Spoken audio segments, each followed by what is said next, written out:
Gold is no longer trading at one price. It's trading at 3. And that's the kind of fracture that only shows up when the physical market starts vetoing the paper market. One screen tells you gold is here. Another screen quietly clears there.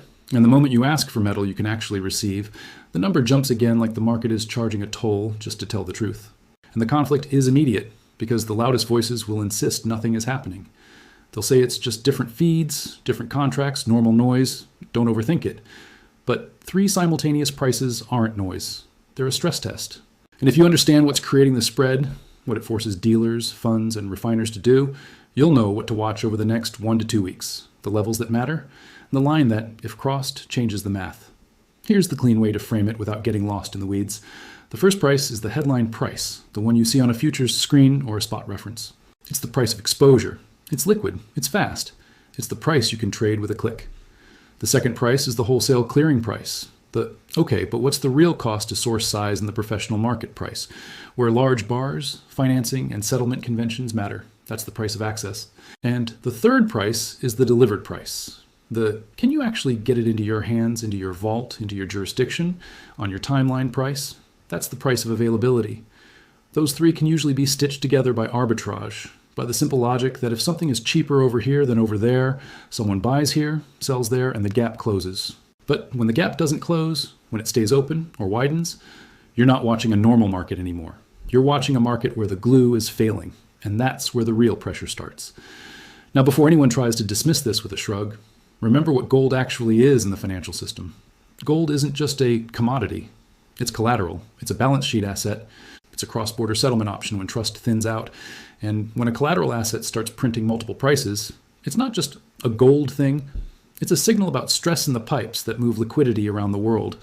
But that's not the part that matters yet. The next detail is what flips the whole setup. The hidden detail is that the spread between these prices behaves like a financing rate plus a logistics tax, an all-in cost to turn paper claims into metal, on time, in size, in the right form. When everything is calm, that cost stays boring. Boring is what markets crave. But when that all-in cost begins to widen, it means somebody, somewhere, is willing to pay extra to remove timing risk. They don't want exposure. They want assurance. And assurance always gets expensive right before a system is forced to reveal where the real scarcity sits. Think about what has to be true for 3 prices to coexist. If the paper price is materially lower than the delivered price, arbitrage should scream. Buy paper, stand for delivery, convert the claim into bars, ship, sell at the higher delivered price. Easy money, right? Except it's not easy, because arbitrage only works if you can reliably access the metal finance, transform it into the needed bar form, clear the settlement system, and move it through real-world constraints like vault capacity assay schedules, shipping insurance export rules, and the simple reality that physical markets don't turn on a dime. And if any one of those steps becomes uncertain, the spread stops being an opportunity and becomes a warning label. Because if this one pipe clogs, the math changes. This is where most coverage fails, because most people talk about gold like it's a single unified market. It isn't. Futures are a leverage engine. Spot references are benchmarks. Physical is a delivery system. And the delivery system is the only one that can't be faked with a keyboard. Futures can trade in enormous size because the instrument is designed for liquidity and hedging. Spot benchmarks in places like London are deeply important, but they're still part of a financial architecture with its own conventions. Physical is where the real-world constraints live. Bar sizes, purity, fabrication, logistics, and the fact that available to gold isn't the same as deliverable now gold. That distinction sounds small. It isn't. It's the difference between a warehouse full of boxes and a warehouse full of boxes you're actually allowed to ship today. If you've watched gold recently, you already know the backdrop is intense. The broader macro environment has been defined by heavy debt, geopolitical stress, and a market that keeps toggling between rate cuts are coming and maybe they aren't, with gold reacting like a pressure gauge to every shift in confidence. In early 2026, the narrative has been dominated by safe haven demand and unusually large swings across metals, the kind of environment where liquidity can thin and then vanish at the worst moment. That's why this 3-price phenomenon matters right now, not as a trivia fact, but as a mechanism that can turn an ordinary rally into a disorderly move. But don't take that on faith. Stack the proofs. Because markets don't reward a single argument, they reward a pile of arguments that all point the same direction. Proof point 1 is market structure. Watch what happens when the front end of the curve refuses to relax. In a calm world, if everyone is comfortable, nearby prices don't usually trade with urgency relative to later months. The curve tends to reflect financing and carry, what it costs to hold gold and fund it. When the market starts valuing now more than later, even subtly, that's a signal of immediacy. It doesn't have to be a dramatic textbook backwardation to matter. Sometimes it shows up as stubbornness. Nearby prices won't cheapen, spreads won't behave, and the carry feels wrong. And when the curve feels wrong in a collateral asset, you should pay attention, because it means the market is pricing a constraint in time, not just a view on direction. And that's where the squeeze starts to grow teeth. Proof point 2 is inventory reality, deliverable categories, versus the stuff that is technically in the system, but not realistically mobilizable. People hear vault stocks and imagine a giant pile of bars waiting for the taking. But inventories aren't one number. They're layered. Some metal is earmarked, some is pledged. Some is sitting in forms that don't match what a particular delivery system demands. Some is held by entities that simply want to part with it at any price that makes sense for a short-term arbitrageur. And here's the uncomfortable truth. A market can look flush on paper while the deliverable slice tightens. When that happens, the paper price can stay polite even as the delivered price starts acting like it's seeing something the screen isn't allowed to show yet. But that's not the part that matters. The next detail is the one that pulls everything together.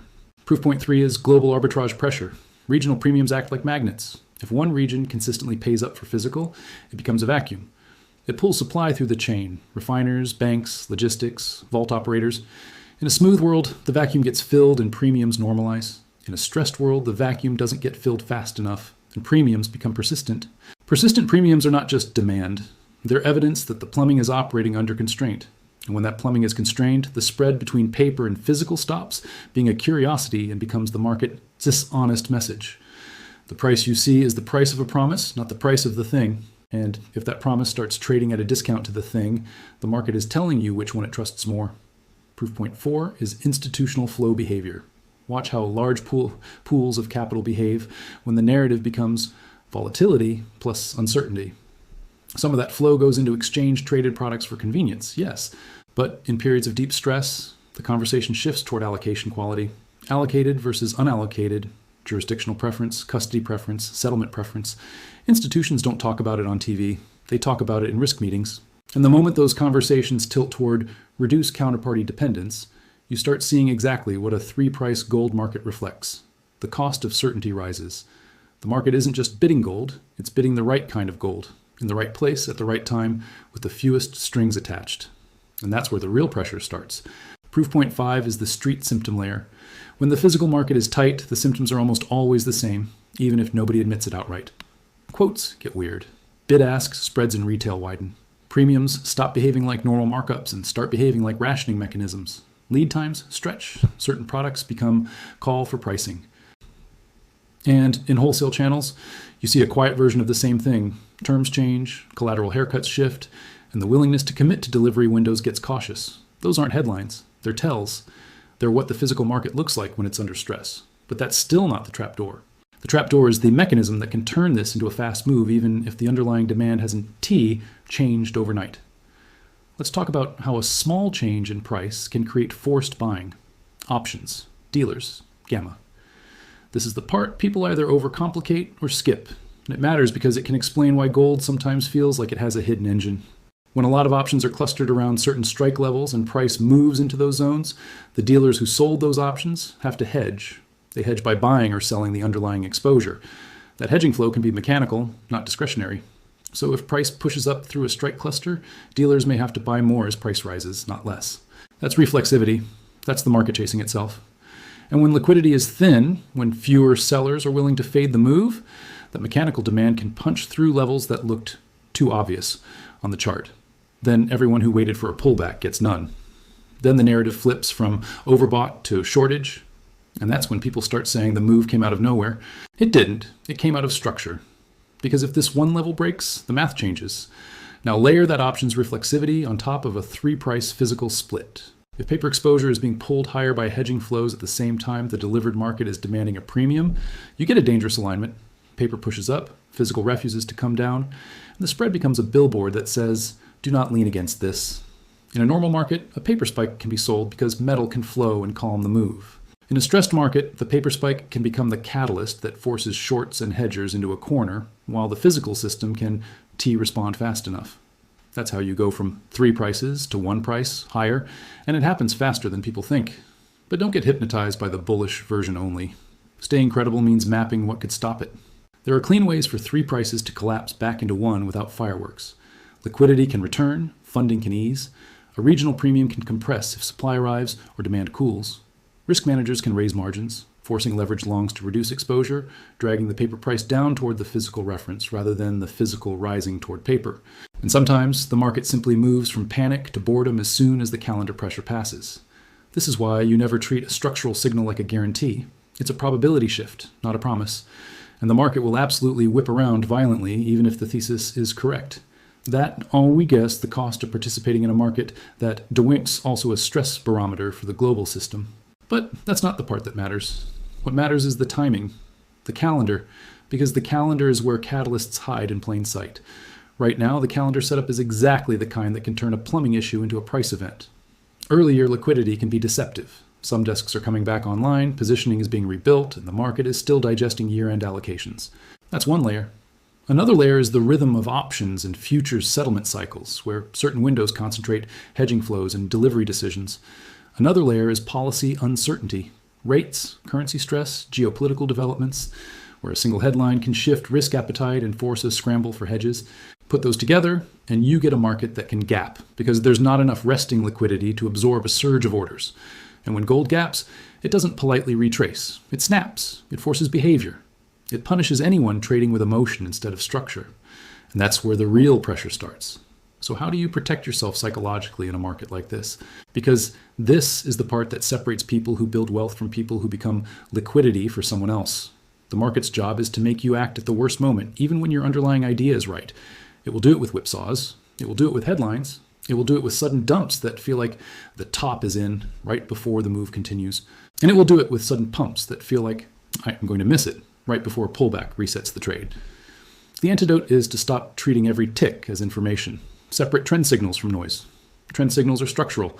The spread between paper and physical, the behavior of the curve, the way key levels hold or fail, and the persistence of premiums. Noise is the emotional theater. Intraday spikes, panic candles, and viral narratives that arrive after the move has already happened. If you can't tell which is which, you'll be emotionally rented by volatility, and that's exactly what the market wants. Now let's translate all of this into a simple two-scenario lens, because clarity beats drama. Scenario 1 is the controlled pullback and retest. In this scenario, gold cools off, paper price dips toward a key support zone, and the market tries to shake out late longs. But the tell is that the physical premium stays stubborn. The spread compresses only slightly, or it compresses briefly and then re-widens. The curve doesn't fully relax. Dealers keep quoting with caution. In a controlled retest, price action looks scary, but the plumbing stays tight. That's the market reloading. That's the market checking whether buyers are real. And if the retest holds and the spread remains elevated, the move can resume with more confidence because the market has tested the floor. But that's not the only path. Scenario 2 is the continuation squeeze and gap risk scenario. In this scenario, price doesn't give you the clean pullback. Instead, it grinds, then jolts, then gaps through resistance as hedging flows and forced covering collide. The physical premium persists, or even widens as people scramble for certainty. Shorts, who thought the spread meant overpricing, discover it actually meant stress, and stress doesn't resolve by gently drifting down. It resolves by repricing risk. In this scenario, the danger isn't being wrong, and the danger is being right but positioned poorly. Too much leverage, too tight a stop, too much emotion. Because the market can print a violent down candle inside an uptrend and still finish the week higher. That is normal in stress regimes. And if you don't respect it, it will teach you respect the expensive way. Because if this one level breaks, the math changes. So what are the concrete levels and signals to watch next week and the week after, without pretending we can predict every tick? You anchor your roadmap to three things: the band where paper price has repeatedly found buyers, the band where it has repeatedly been rejected, and the behavior of the spread between paper and delivered pricing. If your screens are showing a three-price regime like the one we re-talking about, where one venue prints around the low reference, another clears closer to the mid-reference, and delivered pricing sights up near the high reference, then the most important level isn't a single number. It's the relationship. If the paper reference breaks below its recent support area and stays there while the delivered premium collapses with it, that's the thesis weakening. That would mean the market is choosing deflation of the premium over repricing of the reference. But if paper pulls back and the delivered premium refuses to collapse, if the spread stays elevated even as the screen tries to calm you down, that S confirmation that the stress is still present. That's confirmation that physical demand for certainty is still bidding. And that is sois. Yes, where the setup becomes dangerous for anyone leaning short just because a chart looks stretched. Here's a practical checklist you can run without needing a Bloomberg terminal or a committee. First, watch whether the gap between the cheapest exposure price, or you can trade, and the I can actually get metal, price is narrowing or widening. Narrowing can mean the system is healing. Widening means the system is straining. Second, watch whether nearby pricing behaves like it's urgent, whether the market keeps rewarding immediacy. Third, watch whether volatility is being used as a weapon, sudden sell-offs that reverse quickly, especially around known option zones or obvious chart levels. That's often the market sweeping stops and forcing dealers to rebalance. Fourth, watch the calendar. Any clustering around expiry, settlement, delivery windows, or policy events can amplify flows. Fifth, watch the narrative whiplash. When the story changes every 6 hours, but the structural signals don't, the story is propaganda and the structure is truth. And that's the real edge.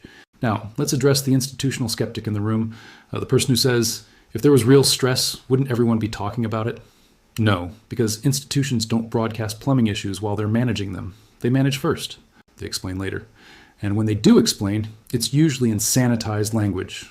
Liquidity conditions, market functioning, temporary dislocations. But the incentives are obvious. If you're a dealer, you don't want panic. If you're a fund, you don't want to front-run your own allocation. If you're a policymaker, you don't want the public to learn that one price was a fragile assumption.